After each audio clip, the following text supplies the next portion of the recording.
Even now, Stanley's office was a distant memory. What did it look like? There was a computer, perhaps, and a painting. Was it a painting or a photo? He could no longer recall.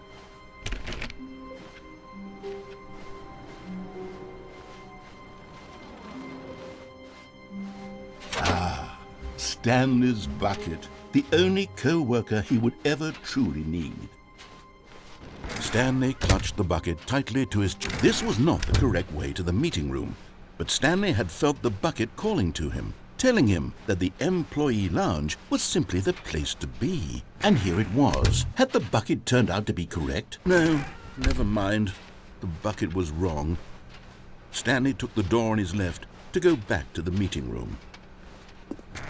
No, said the bucket.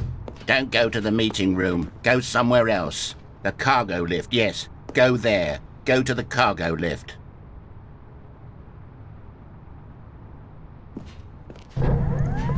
Good, said the bucket. Now ride the lift all the way to the top. There's something up there I need you to do. Stanley did not question why or how this bucket was speaking to him. It should have alarmed him, of course, because buckets can't talk. But Stanley chose not to think about this obvious fact. He was firmly convinced that the bucket had spoken to him, and he unthinkingly did whatever the bucket asked. In here, said the bucket. Go into this dark room over here. Stanley once again obeyed blindly.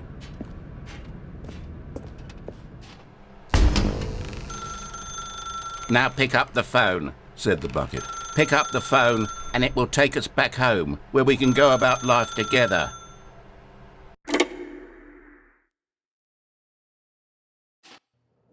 This is the sad story of a man named Stanley and his bucket. Once upon a time, I gave Stanley a bucket because I thought he was lonely and could use a friend. And then, very distressingly, he began to believe the bucket could speak to him.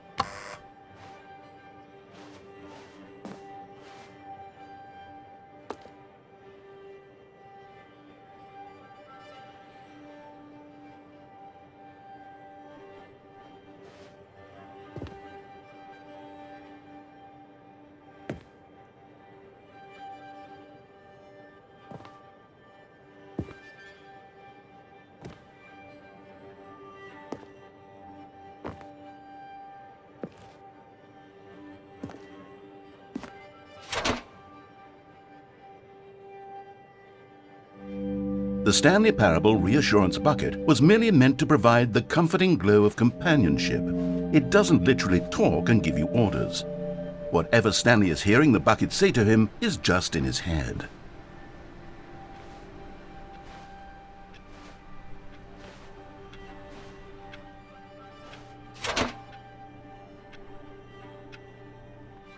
Lately, I've been concerned about him. Wouldn't you be concerned as well? To see him delusional like this, obsessing over an inanimate metal object?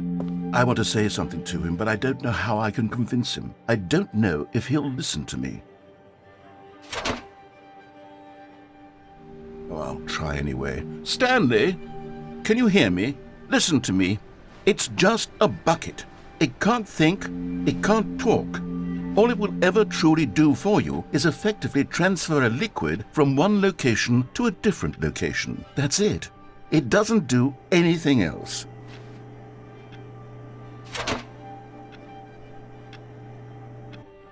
You see, he's not listening. He's still taking orders from the bucket. You know, once upon a time it was me he took orders from, me he trusted and listened to. Now all he cares about is his awful bucket. This stupid hunk of metal.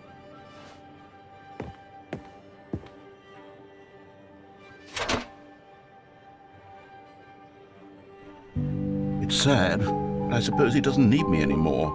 From now on, he's just going to cling to this bucket, this cold, empty bucket, this sort of shiny bucket. Well, I'll give it this. The bucket does have a nice shine to it.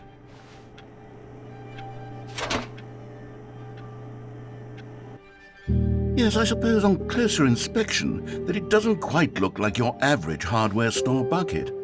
It's just a little more, what am I trying to say? Sturdier, more capable of transporting liquid. like it would be better at moving an amount of water from one room to another.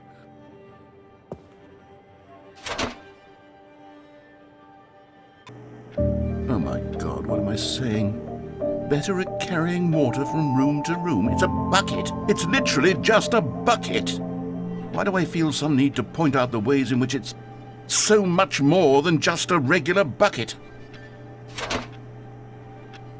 Oh no, I'm having feelings for the bucket.